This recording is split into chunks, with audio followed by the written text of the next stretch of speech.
سلامتی ہے ان آنکھوں پہ جو ہدایت پہ نظریں جمائے بیٹھی ہیں، ان کانوں پہ جو ذکر خیر کے منتظر رہتے ہیں، اور ان قدموں پہ جو ہدایت کی راہ پہ گامزن ہے۔ السلام علیکم ورحمۃ اللہ وبرکاتہ۔ تمام تعریفیں خدائے بزرگ و برتر کے لیے جو وحدہ لا شریک ہے، نہ کوئی ثانی ہے نہ کوئی ہمسر ہے۔ درود لامحدود محبوب رب الودود، راحت العاشقین مراد المشتاقین حضرت محمد مصطفیٰ، آپ کی آل پاک، آپ کے جانثار انصار اور اصحاب پر۔ ظالمن آپ دیکھ رہے ہیں الف لام میم، میں آپ کا میزبان محمد اویس ربانی تہہ دل سے آپ کو کہتا ہوں خوش آمدید۔ خواتین و حضرات، یہ تاریخ کا ایک ایسا واقعہ ہے جسے کئی مرتبہ دہرانے کی کوشش کی گئی، البتہ آج ایک نئے رخ پر آ چکا ہے۔ 1988 میں ایک فتویٰ، بلکہ فتویٰ تو میں نہیں کہہ سکتا اس کو، ایک شرارت میں کس حوالے سے کہہ رہا ہوں، ایک شخص جس کا نام سلمان رشدی ہے، ممبئی میں پیدا ہوتا ہے۔ یہ 19 جون 1947 میں اس کی پیدائش ہے۔ ہم چاہتے تھے کہ 1947 ہی کے حوالے سے ذکر کریں، مگر آج ہمیں 19 جون 1947 کے حوالے سے ذکر کرنا ہے، کیونکہ اس شخص نے اپنے تعلیمی اور تدریسی ہنر کو استعمال کرتے ہوئے ایک کتاب لکھی جس کا نام سیٹانک ورسز تھا۔ اس شخص نے شیطانی آیات سے منسوب کیا ان تعلیمات کو جو آسمانی تھیں، رحمانی تھیں، جن میں معاشرے کی فلاح تھی، جس میں پیغام حق تھا۔ اور پھر دنیا جہان نے یہ دیکھا کہ اس کا یہ پروپیگنڈا نشر ہونے لگا، اس کی اشاعت ہونے لگی۔ 1989 میں جہاں مختلف ممالک سے اس کے خلاف بات ہونا شروع ہوئی، لوگوں نے کچھ نہ کچھ مذمت کی، خود بھارت میں بھی اس کے حوالے سے اس کی بکس پہ پابندی لگ چکی تھی۔ وہیں پر ایران کے سپریم لیڈر اور اس وقت کے رہبر اور رہنما آیت اللہ خمینی نے یہ فتویٰ دیا کہ سلمان رشدی واجب القتل ہے۔ اس وقت کے حساب سے 28 لاکھ اور پھر بعد میں بڑھ کے 33 لاکھ ڈالر کی باؤنٹی رکھی گئی، یعنی جو شخص بھی عام عوام میں سے بھی اس کا قتل کر دیتا ہے اس کو یہ انعام ملتا ہے، واجب القتل۔ اور شاید یہ کوئی مذاق بات نہیں تھی، کیونکہ اس سے پہلے اس درجے کا فتویٰ ہم نے نہیں سنا تھا، خاص طور سے ایرانی دارالریاست کے حوالے سے۔ خواتین و حضرات، جہاں پہ 13 ممالک ایسے بھی تھے ان کتابوں پہ پابندی لگائی، وہیں پر امریکہ نے اس کو اپنی آغوش میں لیا اور اس کی حفاظت کی ذمہ داری بھی لی۔ ایک زمانے تک یہ چھپتا بھی رہا، خاموش بھی رہا، کام بھی کرتا رہا، اسرائیلی پریزیڈنٹ سے بھی جا کر ملتا رہا، اور فرانس میں بھی اس کی نشر و اشاعت اپنے زمانے میں چلتی رہی ہے۔ اور حالیہ نیو یارک میں ہونے والی ایک تقریب میں جہاں پہ اس نے لیکچر دینا تھا، ایک مسلمان ہادی مارتھر نے اس پہ حملہ کیا اور اس کو اس حد تک زخمی کر دیا کہ یہ کرب الموت ہے، اور اگر بچتا ہے تو اس کی ایک آنکھ جائے گی اور کافی حد تک نقصان ہے۔ اس وقت یہ وینٹیلیٹر پہ ہے، کچھ بول نہیں سکتا، اور بولنا بھی نہیں چاہیے، کیونکہ اس نے جب بولا تو شیطانی بات بولی۔ جب اس نے بولا تو اس نے اللہ اور اس کے رسول اور مسلمانوں کو ایذا اور اذیت پہنچائی ہے۔ میں نے یہاں پہ اس فتوے کا ذکر کر دیا جو آیت اللہ خمینی کا تھا، اور میں صرف یہ نہیں کہہ رہا کہ آیت اللہ خمینی، بلکہ دیگر لوگوں نے بھی کہیں نہ کہیں مذمت کی ہے، مگر یہ بڑا نام اس لیے تھا کہ اس زمانے کے حساب سے اتنی بڑی باؤنٹی، اور پھر اس سے قبل روایات بھی اس حد تک اجازت نہیں دیتی تھیں۔ بالکل جدا گانا ایک فیصلہ اور فتویٰ آیا کہ اس کا قتل واجب ہے ہر مسلمان کے اوپر۔ یہی نہیں بلکہ آج کے اس سینیریو میں ہم یہ دیکھ رہے ہیں کہ ہر مسلمان شاید اس تاب میں ہو کہ ہم اس کو سزا دیں۔ البتہ آج میں نے اس پروگرام میں تفصیلی طور سے جائزہ لینا ہے، کون ہے یہ، اور پھر اس کی حیثیت کیا ہے، اس کی اوقات کیا ہے۔ میں علماء سے بھی پوچھنا چاہتا ہوں کہ اس وقت ایک عام مسلمان پہ کیا فرض ہے، اور پھر اس خبر کو جہاں ایران میں جشن کے طور پہ منایا جا رہا ہے، جہاں دیگر اسلامی ممالک خوش ہیں، وہاں کی ریاستیں خوش ہیں، یا کم سے کم وہاں کے افراد اس خبر کو ایک مسرت والی خبر لے رہے ہیں کہ اچھا ہوا، وہاں پر مختلف دانشوروں کا کیا اظہار ہے، ان کا موقف کیا ہونا چاہیے۔ میں نے اپنے اس پروگرام میں علماء کو دعوت دی ہے۔ میں سب سے پہلے خوش آمدید کہنا چاہتا ہوں اسی موضوع پہ بات کرنے کے لیے۔ آپ اس وقت سفر میں تھے مگر اپنا قیمتی وقت آپ نے عنایت فرمایا، علامہ امین شہیدی کو۔ السلام علیکم ورحمۃ اللہ۔ وعلیکم السلام ورحمۃ اللہ وبرکاتہ۔ ایک بار پھر شکریہ کے ساتھ ساتھ میں موضوع کو دہراتے ہوئے آپ کی خدمت میں سوال رکھ دوں۔ علامہ صاحب، ہم نے یہ دیکھا کہ جہاں ایک وقت میں اس کی یہ کتاب اور پھر اس حوالے سے اشاعت ہوئی، تو وہیں پر آیت اللہ خمینی کا فتویٰ آیا جس میں اس کو واجب القتل قرار دیا گیا، ایک ہیوی اماؤنٹ، ایک باؤنٹی بھی ڈالرز میں اس کے اوپر رکھی گئی. میں یہ سوال پوچھنا چاہتا ہوں کہ اس فتوے کی شرعی حیثیت کیا تھی، کیونکہ اس سے پہلے ہم نے اس نوعیت کا فتویٰ نہیں دیکھا تھا. واضح رہے کہ اس فتوے میں ہم یہ بات کر رہے ہیں کہ عام آدمی اس کو واجب القتل سمجھے اور کوئی بھی شخص اس کا اٹھا کے قتل کر دے. وہیں پہ جہاں پہ ہم یہ بات کرتے رہے ہیں، خاص طور سے آپ کے مرجع، آپ کے مراجع، خاص طور سے مشائخ یہ بتاتے رہے کہ ہر شخص کو یہ حق حاصل نہیں ہے کہ کسی بھی قسم کی توہین کے جواب میں خود کو آگے رکھے، بلکہ یہ ریاست کا کام ہے، یا وہ ولی فقیہ کا کام ہے، یا پھر وہ حاکم وقت کا کام ہے. قانون اس پہ عمل کرے گا. مگر یہاں پہ یہ فیصلہ مختلف تھا، جداگانہ تھا. اس کی شرعی حیثیت کیا تھی؟ بسم اللہ الرحمن الرحیم. میں سب سے پہلے تو آپ کو ربانی سے مبارکباد پیش کروں گا کہ آپ نے اس حساس ترین اور انتہائی اہم کے اوپر آج یہ پروگرام پیش کیا. ہونا تو یہی چاہیے تھا کہ جیسے ہی خبر آئی تمام پاکستان کے تمام میڈیا اس خبر کو اور امت مسلمہ کے دلوں کو ایک سکھ پہنچاتے، مرہم لگاتے کہ ایک شخص جس نے پورے عالم میں تقریباً 1.5 ارب سے زیادہ مسلمانوں کے دلوں کو اس موضوع پر اپنا گند ظاہر کر کے زخمی کیا، آج بہرحال اپنے انجام کو. یہ جو شخص تھا جس نے جب اسٹیلک یا شادی آیات لکھی تو اس کے نتیجے میں آپ کو شاید یاد ہو پاکستان سب سے پہلے اس ہوا تھا، اور اس دور میں شاید کسی کو معلوم نہیں تھا کہ اس نے بڑی خباثت کی ہے. اور جب اسلام آباد کے اندر اس کے خلاف مظاہرے ہوئے تو فورسز کے حملوں کے نتیجے میں 5 مسلمان اسلام آباد میں اس شخص کے حوالے سے مظاہرے کے دوران شہید ہو چکے تھے. جب امام خمینی کو اس کی کتاب کی منشیات کے بارے میں بتایا گیا، آپ نے فقیہ سے، ایک مجتہد کی حیثیت سے اور اسلام کے ایک عظیم محافظ کی حیثیت سے ناموس نبوی، ناموس پیغمبر، ناموس دین کی حفاظت کی خاطر ایسا فتویٰ صادر کہ پوری دنیا کے اندر کر دیا. ایک مسلمان کی حیثیت سے نبی کا نام، نبی کریم کی ذات، نبی کریم کی موت، نبی کریم کا نام اور نبی کریم سے منسوب ہر چیز ایک مسلمان کی نگاہ ہر مسلمان کے لیے اپنی سے زیادہ عزیز ہے. اس شخص نے نبی کریم کی ناموس کیا، نبی صلی اللہ علیہ وسلم کی گوئی اور بےہودہ گوئی کی اپنے لوگوں کے سامنے ہاتھوں کے اور اس کا ترجمہ بھی مختلف زبانوں میں. تو یہ گویا ایک کیس تھا عالم مغرب کی طرف سے مسلمانوں کے حوالے سے. مسلمانوں کے درمیان کسی بھی ملک کے اندر کسی فقیہ میں وہ جرأت نہیں کہ نبی کریم صلی اللہ علیہ وآلہ وسلم کی ناموس کی حفاظت تب بولے. امام خمینی نے اس دور میں یہ فتویٰ صادر کیا کہ یہ شخص ملعون ہے، وہ قتل ہے، چونکہ نبیین صلی اللہ علیہ وسلم کی ذات اقدس کے حوالے سے توہین کی ہے.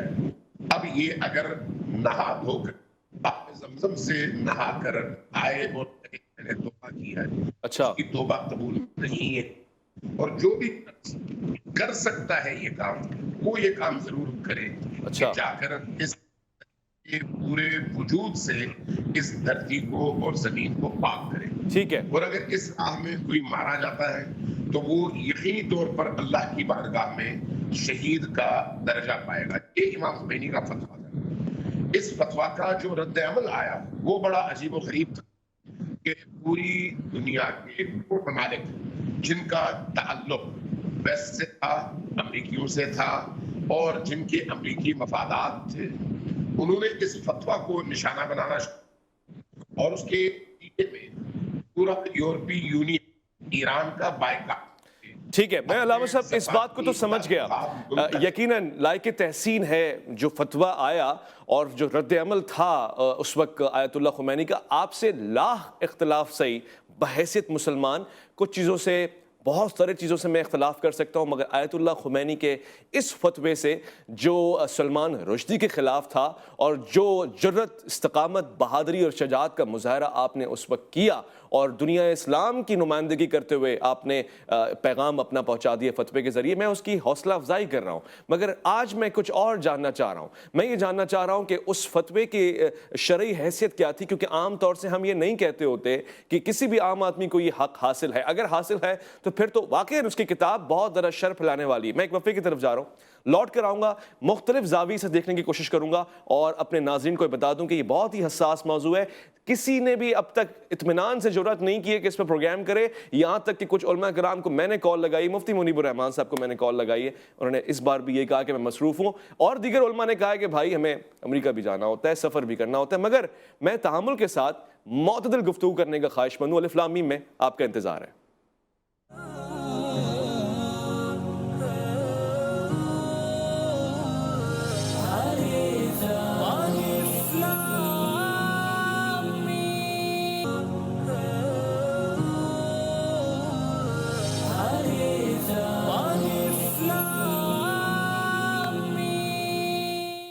ملعون قرار دیے جانے والے سلمان رشدی کو نیو جرسی سے تعلق رکھنے والے ہادی ماتھر نے شدید زخمی کر دیا ہے، بالکل اسی طرح یا شاید اس سے تھوڑا سا ہی کم کہ جس طرح اس نے مسلمان نظریات کو اور ایمان افروز لوگوں کو اور رسول خدا صلی اللہ علیہ وآلہ وسلم سے محبت کرنے والوں کو زخمی اور چیدہ کیا تھا. میں اسی حوالے سے آج پروگرام کر رہا ہوں اور آپ کو بتانا چاہتا ہوں کہ یہ حساس اور انتہائی سنجیدہ پروگرام ہے. میرے ساتھ اس وقت بہت ہی قابل آدمی ایک دانشور کی حیثیت سے پاکستان میں ہے اور ہمارا اثاثہ ہے، اسلامی نظریاتی کونسل کے ممبر بھی ہیں، ڈاکٹر عمیر بھی تشریف فرما ہے. میں آپ کو بھی خوش آمدید کہنا چاہتا ہوں.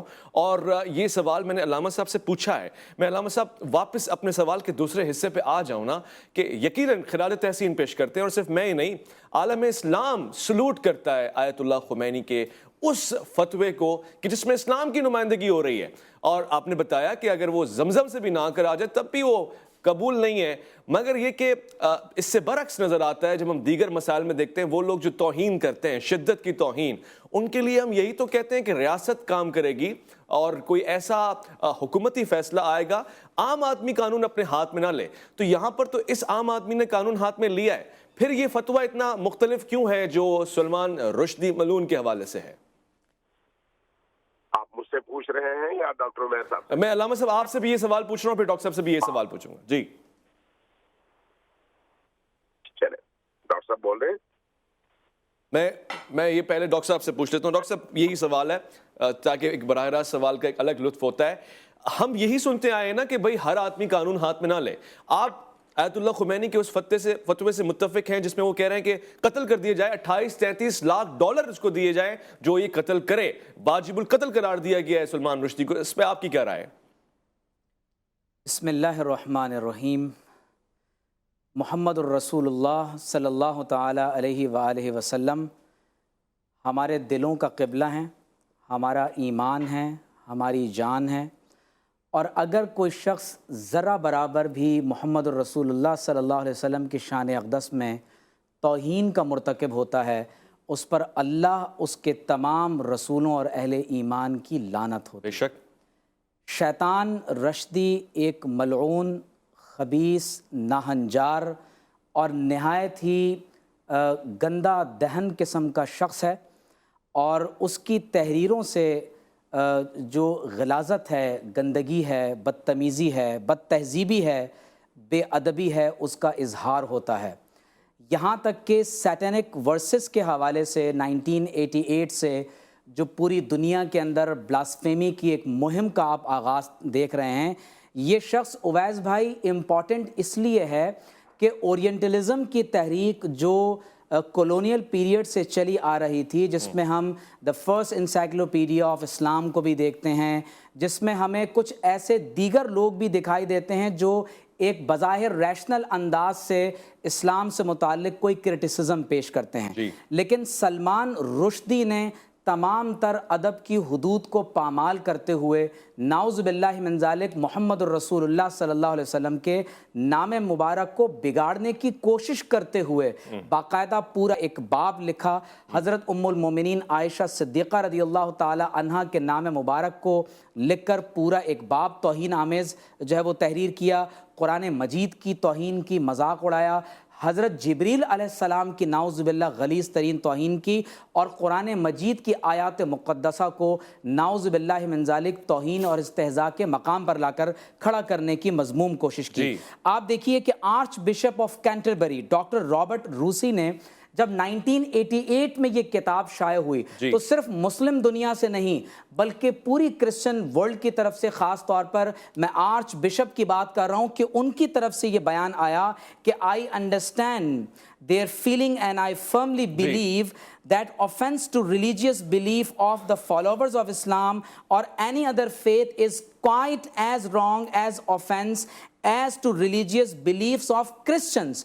اور جب ہم برٹن کے ہی ہم باقاعدہ چیف ربی کی بات کرتے ہیں تو انہوں نے کہا کہ should not have been published. تو گویا کہ یہ ایک ایسا غلیظ ترین لٹریچر ہے کہ جس پر حیرانگی ہوتی ہے کہ اسے نائٹ ہوڈ کا خطاب دیا جاتا ہے، سر کے القابات سے نوازا جاتا ہے، اور باقاعدہ ایسے شخص کو پروٹیکشن دی جاتی ہے. دیکھیے آپ نے علامہ خمینی کے فتوے کی بات کی ہے، یہ امت مسلمہ کا اجماع ہے، اس پر قرآن و سنت کی صریح نصوص ہیں کہ جو شخص توہین رسالت کا ارتکاب کرتا ہے اس پر اللہ تبارک و تعالی کی لعنت ہوتی ہے. اور اللہ تعالیٰ نے فرمایا کہ انما جزاء الذین یحاربون اللہ ورسولہ ویسعون فی الارض فسادا ان یقتلوا او یصلبوا او تقطع ایدیہم وارجلہم من خلاف او ینفوا من الارض.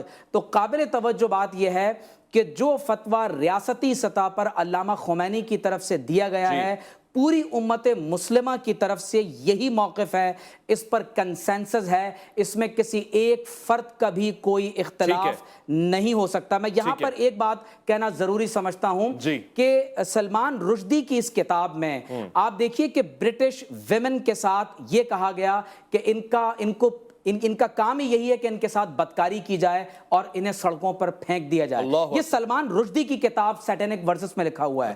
اس میں باقاعدہ ان کی کوئن کے ساتھ اس نے خواب میں اپنے آپ کو زنا کرتے ہوئے دیکھا، نعوذ باللہ، اس کا ذکر اس نے اس کتاب میں کی دیا ہے.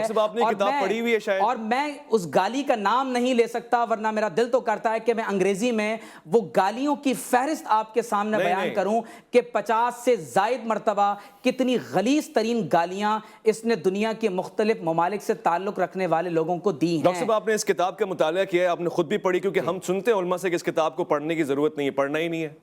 دیکھیے ایگزیکٹلی جب آپ کو آپ کے معاشرے میں کچھ ایسے لوگ نظر آنے لگیں جو فریڈم آف اسپیچ کے تناظر میں اس شخص کا دفاع کرنے لگیں تو ان کو یہ بتانا پڑے گا کہ freedom of speech, freedom of hate اور ان تمام دونوں باتوں میں فرق ہوتا ہے. کہ آپ کسی مذہب کا مذاق اڑاتے ہوئے آپ اس سے اندازہ کیجئے اویس بھائی کہ اس شخص کی کتاب لکھنے کی وجہ سے پوری دنیا میں ڈپلومیٹک کرائسس پیدا ہوا ہے. تقریباً 50 سے زائد مسلمانوں کا قتل عام ہوا ہے، پوری دنیا کی سیکیورٹی داؤ پر لگ گئی ہے. تو کس طرح کا یہ ناول ہے کہ جو اخلاق سے گرا ہوا ہے اور اس کو سر کا خطاب دیا جاتا ہے اور ہزاروں ڈالر سے نوازا جاتا ہے. انسانی اقدار کے بھی بالکل خلاف ہے. مگر علامہ امین شہیدی صاحب، یہ آپ سے سوال براہ راست اور اس کا دوسرا حصہ آپ کے سامنے سے پہلے بھی رکھ چکا ہوں کہ کیا اسی فتوے کی آڑ میں کوئی بھی عام شخص اگر توہین کا مرتکب ہوتا ہے تو اس کو کوئی بھی اٹھا کر ایسے قتل کر سکتا ہے، یا پھر یہ صرف اور صرف سلمان رشدی کے لیے ہی آیت اللہ خمینی کا خالص اور مختص کیا ہوا فتویٰ ہے؟ دیکھیے بنیادی طور پر اس طرح کے کسی کیس میں فتویٰ دینا شرعی حاکم کی ذمہ داری ہے، اور شرعی حاکم ہی کی ذمہ داریوں میں سے ایک یہ ہے کہ اس مجرم کو جس کے خلاف اس طرح کا فتویٰ صادر ہوا ہے اس فتویٰ کے مطابق سزا دے. یہ شرعی حاکم کی ذمہ داری ہے. امام خمینی نے جو فتویٰ دیا وہ ایک شرعی حاکم کی حیثیت سے، ایک مرجع تقلید کی حیثیت سے اور ولی ولی امر کی حیثیت سے وہ فتویٰ دیا ہے. اب اگر یہ شخص ایران میں ہوتا، فرض کریں جہاں پر ایک اسلامی حکومت ہے، تو یقینی طور پر اس کو پکڑا جاتا اور اسلامی قوانین کے مطابق اسی وقت اس کو سزا دی جاتی. اب باقی ممالک میں چونکہ اس طرح کی ولایت موجود نہیں ہے، اس طرح کی حکومت موجود نہیں ہے، لیکن جرم ایسا ہے کہ اس جرم کے نتیجے میں صرف امت مسلمہ نہیں بلکہ الہی ادیان کو ماننے والے اربوں انسانوں کا دل دکھا ہے، صرف مسلمان نہیں. انبیاء کی توہین کوئی چھوٹی توہین نہیں ہوتی. اور اس شخص نے حقیقت یہ ہے کہ کائنات میں جتنی غلاظت تھی وہ اس کے اندر بھری ہوئی تھی، اور وہ اس نے اللہ کے اس آخری نبی کے حوالے سے اپنے اندر سے نکالی جس کی پوری تاریخ انسانیت میں کوئی نظیر نہیں ملتی. ٹھیک ہے. اور شرعی جو حکم ہے وہ بالکل واضح ہے، بالکل کلیئر. جیسے ابھی ڈاکٹر عمیر صاحب نے بھی بتایا کہ تمام مسالک کا اس پر اتفاق ہے، اور یہ دین کا حکم ہے، یہ کسی مفتی کا حکم نہیں ہے. یہ قرآن کا حکم ہے اور سنت نبوی ہے کہ ناموس رسالت اور نبی کی توہین کے حوالے سے اگر کوئی ایسا جرم انجام دیتا ہے تو اس کی سزا موت ہے، اس میں کوئی دوسری رائے نہیں ہے. کون یہ سزا دے گا اس میں آپ بالکل یہ حق بجانے میں کہ کہیں کہ اسلامی ریاست کا کام ہے. ٹھیک ہے. لیکن اب مشکل یہ تھی کہ تمام یورپی ممالک امریکہ سمیت صحیح ہے اس کو پروٹیکٹ کرنے پر مامور تھے. بالکل ایسا ہی ہے. اس کی ترویج کر رہے تھے. بالکل 33 سال علامہ صاحب گزر گئے، اور یہ فتوے کے بعد کے 33 سال ہیں جس میں اس کو پناہ دی ہوئی ہے اور اس کو عزتیں دی جا رہی ہیں، اور پھر آج جا کر یعنی یہ 2 دن پہلے جو واقعہ ہوا اب جا کے یہ نتیجہ سامنے. میں ایک مختصر سے وقفہ لے رہا ہوں، اس کے ساتھ میں مفتی زبیر صاحب کو بھی کال پہ لوں گا اور ان سے بھی ان کی رائے، ان کا موقف جاننے کی کوشش کروں گا. خواتین و حضرات، الف لام میم میں آپ کا انتظار ہے.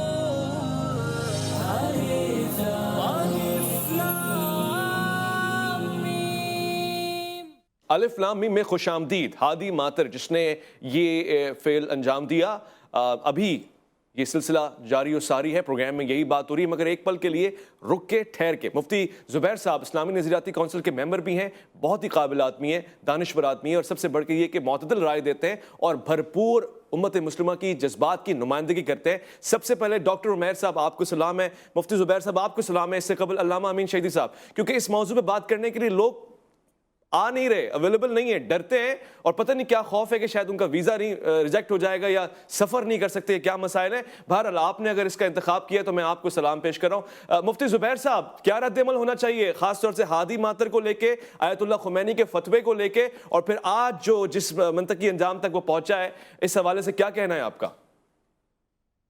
بسم اللہ الرحمن الرحیم. انا کفیناک المستہزئین.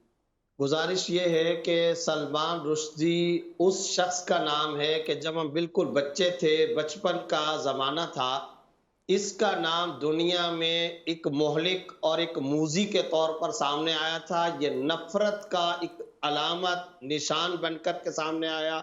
اس کی وجہ سے 1.5 ارب انسانوں کو، مسلمانوں کو دلی طور پر اذیت پہنچی. کروڑوں اور 1.5 ارب انسانوں، مسلمانوں کے جذبات قلبی مجروح ہوئے. پوری دنیا میں کوئی ایک ملک ایسا نہیں تھا جس ملک کے مسلمانوں نے رد عمل نہ دیا ہو. اور میں آپ کو بتاؤں کہ اگر یہ پوری ایک تاریخ گزری ہے، اس کی کتاب دی سیٹینک ورسز کے نام سے کس زمانے میں آئی تھی؟ 88 کے اندر آئی تھی. میں تھوڑی سی 2 لفظوں کے اندر تاریخ بیان کرنا چاہتا ہوں. اگلے ماہ اکتوبر 88 میں ہندوستان پہلا ملک تھا پابندی لگائی، پورے ہندوستان کے مسلمانوں کی بنیاد پر وہاں پابندی لگائی. جنوری 89 میں بریڈ فورٹ کے اندر برطانوی مسلمانوں نے اس کی کتاب کی کاپیوں کو، اس ناول کو جلایا تھا. 13 فروری 91 میں امریکہ میں جب یہ اس کتاب کی اشاعت ہوئی تو اسلام آباد میں امریکن کلچرل سینٹر اسلام آباد پر حملہ ہوا جس میں 5 افراد ہلاک ہوئے. 91 میں جاپانی مترجم قتل ہوا. اس کے بعد اٹلی کا مترجم چاقو سے زخمی ہوا. اس کے 2 سال کے بعد ترک مترجم کو باقاعدہ نشانہ بناتے ہوئے وہاں کے ایک ہوٹل کے اندر 37 افراد قتل ہوئے. خود یہ ملعون گستاخ موذی اور مہلک انسان 10 سال تک روپوش رہا. 2016 میں $2.8 ملین اس کے سر کی قیمت مقرر ہوئی. آپ نے فتووں کا تذکرہ کیا. ایران، افغانستان، بنگلہ دیش، پاکستان، انڈونیشیا، ملیشیا، افریقی ملک، عرب و عجم کے ملک، OIC، عرب لیگ، پوری دنیا کے مسلمانوں کے جذبات مجروح ہوئے اور وہ سامنے اور سڑکیں بھر گئی. جو مالی نقصانات وہ اس کے علاوہ. میرا آپ سے سوال یہ ہے کیوں مغرب اپنے رویے پر غور نہیں کرتا؟ کیا یہ شخص ایسا ہے، اس نے کوئی ایسا کارنامہ انجام دیا جس پر اس کو لیکچر دیے جائے اور یہ لیکچر کی دعوت اس کو دی جائے؟ بالکل نہیں. اس کو ایوارڈ دیا جائے. ملکہ عزت ایوارڈ اس کو دیا گیا. نوبل انعام کی کئی دفعہ باتیں سننے کو ملتی ہیں. کل بھی ایک تقریب کے اندر بطور لیکچرر اس کو بلایا گیا. جب اس طرح اس کو ایوارڈ دیتی ہیں مغربی حکومتیں اور پروٹوکول دیتی ہے، ریڈ کارپٹ استقبال کرتی ہے، 1.5 ارب انسانوں کے دلوں کے اوپر کیا گزرتا ہے، ان کے سینوں پر کس طرح چاقو چلتے ہیں، چھریاں چلتی ہے، وہ زخمی ہوتے ہیں، ان کے جذبات مجروح ہوتے ہیں. ارے 1.5 ارب جانوروں کے بھی حقوق ہوا کرتے ہیں. آقائے نامدار صلی اللہ علیہ وسلم کی شان میں کوئی گستاخی کرے اور 1.5 ارب انسان اس کو برداشت کر لے، کیسے ہو سکتا ہے؟ اس لیے میں یہ کہنا چاہتا ہوں اس حملے کے ذمہ دار خود مغربی حکومتیں ہیں جنہوں نے مسلمانوں کو اشتعال بھی دلایا اور یہ سبق دیا، پیغام دیا، جو گستاخی کرے گا وہ ہمارا ہیرو ہوگا. جب یہ بات ہے تو پھر 1.5 ارب انسان کو اس مقابلے میں کہتے ہیں جو ہادی مطر اس کو مارے گا وہ پھر 1.5 ارب انسانوں کا ہیرو ہوگا. اسے برداشت نہیں کیا جا سکتا. میری آپ کی ماں کو کوئی گالی دے دے، میرے اور آپ کے والد کو کوئی گالی دے دے، ہم برداشت نہیں کر سکتے. تو آقائے نامدار صلی اللہ علیہ وسلم کی شان کے اندر گستاخی اور یہ شیطانی آیات لکھے. اچھا اگر کہا جاتا ہے اس واقعے کو دہشت گردی کے ساتھ نتھی کیا جاتا ہے، برطانیہ کے مسلمان دہشت گرد ہیں، امریکہ میں مظاہرے ہوئے وہ دہشت گرد ہیں، انڈونیشیا ملیشیا والے دہشت گرد ہیں، جاپان کے اندر دہشت گرد پیدا ہو گئے تھے، اٹلی میں دہشت گرد پیدا ہو گئے تھے، آپ مجھے بتائیں ترکی میں دہشت، سارے انسان دہشت گرد. یہ بالکل امن پسند ہے. ٹھیک ہے، میں مفتی صاحب آپ کی بات کو سمجھ گیا. آپ بالکل من عین مسلمان جذبات کی نمائندگی کر رہے ہیں، بالکل ٹھیک ہے. مگر میں چاہتا ہوں اس حوالے سے بھی بات ہو جائے. آپ نے برملا اور برجستہ کہہ دیا، ظاہر ہے آپ نے جہاں پہ تاریخ ہمارے سامنے رکھ دی ہے، ایک ایک ڈیٹ کو لے کے آپ نے مینشن کیا ہے، وہاں پر مجھے یقین ہے آپ کے علم ہے 1989 کی 14 فروری کو جس دن محبت نامے لکھے جاتے ہیں، وہاں آیت اللہ خمینی نے بھی ایک محبت نامہ لکھ دیا اور یہ بڑا فتویٰ تھا. $33 لاکھ کے حوالے سے ایک بہت بڑی رقم بھی تھی. میں یہ سمجھنا چاہ رہا ہوں کہ کیا ہمارے یہاں بھی کوئی بھی شخص اگر توہین کا مرتکب ہوتا ہے تو اس کے لیے ایسا فتویٰ لکھے جانا چاہیے اور اس پہ ریاست عمل کرے گی یا عام آدمی بھی کر سکتا ہے؟ دیکھیں ہمیشہ ہم یہ کہتے ہیں لیٹ دی کورٹ ڈیسائیڈ. ہم یہ کہتے ہیں قانون کی طرف جاؤ، عدالت کی طرف جاؤ. جن ملکوں کے اندر قانون ہے، پاکستان کے اندر اگر کوئی توہین کرے گا ہم کیا کہتے ہیں؟ الحمدللہ اسلامی ملک ہے، عدالتیں موجود ہیں، پارلیمان موجود ہے، جج موجود ہیں، کورٹس موجود ہیں، یقیناً اس کی طرف جاؤ. کوئی آدمی اپنے ہاتھ کے اندر قانون نہ لے. لیکن مجھے یہ بتائیں جو ممالک اس کو ریڈ کارپٹ استقبالیے دے رہے ہوں اور جو ممالک اسٹیٹ گیسٹ کا اس کو مقام دے رہے ہوں، وہاں 1.5 ارب مسلمانوں کے جذبات کا کیا عالم ہوگا؟ ڈاکٹر صاحب وہاں پہ کیا ہوگا؟ مغرب سے کیسے ہم شکوہ کریں؟ یہ تو مغرب کا طرز عمل رہا ہے. سلمان رشدی کوئی واحد بندہ نہیں ہے، اس سے پہلے بھی وہی قرآن معاذ اللہ جلانے والا وہ شخص بھی انہی ممالک میں رہا اور اس کو پناہ گزیر بنا کے رکھا گیا. اب ہمارا آخری نتیجہ کیا ہونا چاہیے؟ ہمارے لیے ہیرو ہے ہادی مہتر ڈاکٹر صاحب؟ اس میں کیا شبہ ہے؟ انسانوں کے جذبات کی دلی ترجمانی اس نے کی ہے اور میں کہنا چاہتا ہوں کہ اس کو دہشت گردی کے ساتھ کوئی نتی نہیں کر سکتا. دہشت گرد وہ ہے اس کے الفاظ کی بنیاد پر دنیا میں قتل عام ہوئے، بالکل ٹھیک ہے، لوگوں کو اذیتیں پہنچی، جن کے زخمی کیے جس نے. بالکل ٹھیک ہے، بالکل ٹھیک ہے. ٹھیک ہے ڈاکٹر صاحب، ڈاکٹر عمیر صاحب آپ بھی بتا دیں ہادی مہتر ہمارے لیے ہیرو ہے، اس میں کوئی مسئلہ تو نہیں ہو جائے گا کیونکہ وہاں وہ مجرم کی حیثیت سے سلاخوں کے پیچھے ہوگا؟ دیکھیے اس کی ایک تاریخ ہے. ہمارے ہاں تاریخ اسلام یہ بتاتی ہے کہ جتنے لوگوں نے بھی نعوذ باللہ من ذالک توہین رسالت کا ارتکاب کیا تو ریاستی سطح پر ہمیشہ انہیں سزائے موت ہی دی گئی ہے، اور اس میں امت مسلمہ کا کوئی اختلاف نہیں ہے. میں یہ بات بہت واضح طور پر کہنا چاہتا ہوں کہ پاکستان میں بعض ہونے والے ایسے واقعات جیسے ہمارے ہاں پریانتھا کمارا کو مارا گیا یا اور اس طرح کے جو دیگر واقعات ہیں وہ قابل مذمت ہیں، اسلام میں اس کی کوئی گنجائش نہیں. لیکن سلمان رشدی، جس کو میں شیطان رشدی کہتا ہوں، اس شیطان کا معاملہ بالکل مختلف ہے. اسی طرح سے آپ نے ڈو آؤٹ ریچ سینٹر کے حوالے سے جو آپ نے ایک اور شخص کا نام لیا کہ جو باقاعدہ قرآن کو نعوذ باللہ جلانے کا سالانہ ایک دن مناتا رہا ہے، یا ایوری بڈی ڈرا محمد ڈے کے نام پر نعوذ باللہ توہین رسالت کرتا رہا. تو ایک توہین رسالت کرنے والا وہ ہے کہ جس کے گستاخ ہونے میں کوئی شک نہیں ہے، جو متفق علیہ شاتم رسول ہے نعوذ باللہ من ذالک، جس نے دنیا کے امن و امان کو تباہ و برباد کیا ہے. پوری امت مسلمہ کا اس بات پر اتفاق ہے. جو شخص جس کا نام ہادی مطر ہے وہ امت مسلمہ کا یقینی طور پر ہیرو ہے. اور میں آپ کے پروگرام کی وساطت سے یہ کہنا چاہوں گا کہ پوری امت مسلمہ کے لوگ منت مان لیں کہ اگر شیطان رشدی اس دنیا فانی سے اس دنیا کو پاک کر دیا جاتا ہے ایسے منحوس شخص کے وجود سے، تو یقینی طور پر یہ تاج جو ہمارا یہ لڑکا ہے ہادی مطر، اس کے سر پر یہ صحرا لگے گا. اس کے لیے منت مانگیں، دعائیں کریں تاکہ زمین ایسے فتنہ پرور لوگوں سے پاک ہو جائے. نیو جرسی سے تعلق رکھنے والے اس نوجوان کو خراج تحسین پیش کر رہے تھے ڈاکٹر صاحب. میں آخری 30 سیکنڈ میں مفتی زبیر صاحب آپ سے لے لوں، کیونکہ ہو سکتا ہے اس پروگرام کو سننے کے بعد کوئی ایسا شخص ہو جو جا کے پڑھنا شروع کرے اس کتاب کو جو کہ سلمان رشدی نے لکھی ہے شیطانی آیات، کہ اس کے حوالے سے ہمیں کیا کہنا چاہیے؟ کیا اس کتاب کو پڑھا جا سکتا ہے، پڑھنا چاہیے؟ اس حوالے سے رائے دے دیں. حرام ہے، ناجائز ہے اس کتاب کو پڑھنا، ہرگز اس کی کوئی گنجائش شریعت میں نہیں ہے. تمام اسکول آف تھاٹ، تمام مسالک، تمام امت مسلمہ، پوری امہ کا کنسنسس ہے اس بات پر. نہ یہ کہ اس کتاب کو ڈاؤن لوڈ کرنا، اپنے ہاتھ میں لینا، اس کو پڑھنا، اس کی اشاعت کرنا، اس کی تبلیغ کرنا اور مذمت کے اندر بھی اس کو پڑھنا ہرگز جائز نہیں ہے. اس کی کوئی شریعت کے اندر گنجائش نہیں ہے. اور میں تو سمجھتا ہوں کیسا وہ نبی پاک حبیب و محبوب صلی اللہ علیہ وسلم کا نوکر اور غلام ہوگا کہ جو ایسے شیطانی الفاظ کو پڑھے. ہاں ایک ضرور ہے، اگر کوئی عدالت ہے، کوئی فورم ہے، کوئی انٹرنیشنل عدالت ہے، اس میں آپ کو کوئی نقوش، کوئی دفعہ، کوئی شق، کوئی ضابطہ دینا ہے، تو وہ کوئی ایک وکیل، ٹھیک ہے، ایک الگ ضرورت کے وقت بقدر ضرورت، لیکن کسی عام مسلمان کے لیے اس کتاب کو پڑھنا جائز نہیں. بریڈ فورڈ برطانیہ کے مسلمانوں نے جس طرح اس ناول کی کاپیوں کو جلایا تھا، اس کو اسی طریقے سے جلانا ہی ضروری ہے. ٹھیک ہے، بہت میں صرف عبیس بھائی ایک بات یہ کہہ دوں کہ شیخ احمد دیدات رحمۃ اللہ علیہ نے 1989 میں سیٹینک ورسز کے خلاف ایک تحریر ان کی ہے، can you stomach the best of Rushdie. اس کتاب کو آپ ضرور پڑھیں جو احمد دیدات رحمۃ اللہ علیہ نے لکھی ہے. سلمان رشدی کی کتاب کا مطالعہ نہ کریں، احمد دیدات کی کتاب کو پڑھیں. بہت شکریہ ڈاکٹر عمیر صدیقی صاحب آپ کا، بہت بہت شکریہ مفتی زبیر صاحب آپ کا. خواتین و حضرات، ہم نے پروگرام کو اختتام کیا اسی بنیاد کے اوپر کہ دیکھیے نا، ایک طرف تو آپ کو اس غلیظ اور ملعون انسان سے جو کچھ بھی سرزد ہوا وہ نتیجتاً نظر آ رہا ہے، مگر دوسری طرف مسلمان اور خاص طور سے تمام مسالک اور مکاتب فکر یکجا ہو کر، ایک آواز ہو کر اس ملعون کے خلاف کھڑے ہوئے ہیں اور یہی کہہ رہے ہیں کہ ہمیں یہ قابل قبول کسی طور سے نہیں ہے. زمزم کے پانی سے بھی اگر یہ غسل کر کے آ جائے ہم اس کو قبول نہیں کر سکتے. اور ہاں، اگر یہ بچ جائے تو پھر امت تو تیار رہے نا، کانا دجال آئے گا اور یقیناً اس کا سامنا بھی کرنا پڑے گا. خیال رکھیں گے، آپ اپنے سے بڑھ کے خیال رکھیں گے ملک پاکستان کا، اللہ کے فرمان کا. اللہ کی امان میں.